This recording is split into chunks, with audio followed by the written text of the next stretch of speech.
இனியா நீ வேணா ஒரு பாட்டு பாடி காட்டு. ஏய், எல்லாருக்கும் உன் டேலண்ட் என்னன்னு தெரியட்டும் இனியா.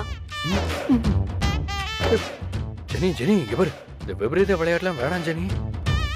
என்ன நிச்சயமா இனியா நீ உட்கார் ப்ளீஸ், உட்கார் உட்கார். நான் நல்லா தான் பாடுவேன். இருங்க நான் பாடுறேன்.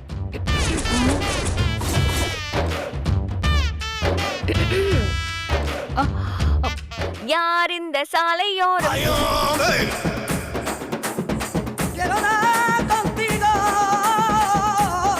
யார் எந்த வார்த்தை மீது மௌனம் வைத்தது இன்று பேசாமல்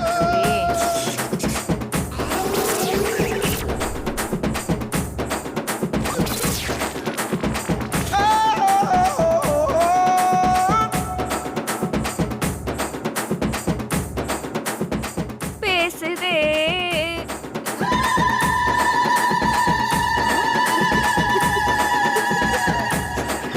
அக்கா ஏன்க்கா நான் நல்லா பாடலையா? இல்ல நல்லா தான் பாடுற, ஆனா காம்படிஷன்ல பாடுற அளவுக்கு இல்ல இனியா. பிராக்டிஸ் பண்ணா வரும்ல. வேண்டாமே இனியா. நம்ம வேற ஏதாவது ட்ரை பண்ணலாம். ஏன்க்கா அப்படி சொல்றீங்க?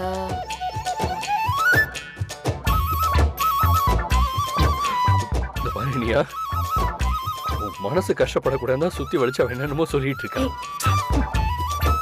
பிராங்கா சொல்றேன், உனக்கு பாடெல்லாம் வரல, மோசமா இருக்கு. இனியா பாப்பா, உங்களுக்கு ஆசையா இருந்துச்சுல்ல, இந்த இடத்துல பாடுனீங்கல்ல, அதுவே சந்தோஷம். உங்க ஆசைக்கு இங்க பாடிட்டீங்க, அதோட விட்டுருங்க. வேற ஏதாவது பண்ணி குடும்பத்துக்கு பெருமை சேர்த்துக்கறலாம். அப்ப நான் வேற என்னதான் பண்றது? அத சாயந்தரம் யோசிக்கலாமா? இப்ப காலேஜுக்கு டைம் ஆச்சு, கிளம்பு முதல்ல. இன்னைக்கு யார் என்ன காலேஜ்ல டிராப் பண்ணுவாங்க? நான் பண்றேன். நானே டிராப் பண்ணிடுறேன், இதுல என்ன இருக்கு? உனக்கு டைம் இருக்காடா? அதெல்லாம் இருக்குமா, நான் போறேன். நீங்க 2 பேருமே போக வேண்டாம். நானே இனியாவை காலேஜில் கொண்டு போய் விட்டுட்டு வரேன். அத்தை முடியுமா? நான் தானே கூட்டிட்டு போனேன், நானே கொண்டு போய் விடுறேன். இல்ல அத்தை. ஒன்றும் இல்லை பாக்கியா, நீ ஆட்டோவை வர சொல்லு, நான் பார்த்துக்கிறேன். இனியா நீ போய் கிளம்பு.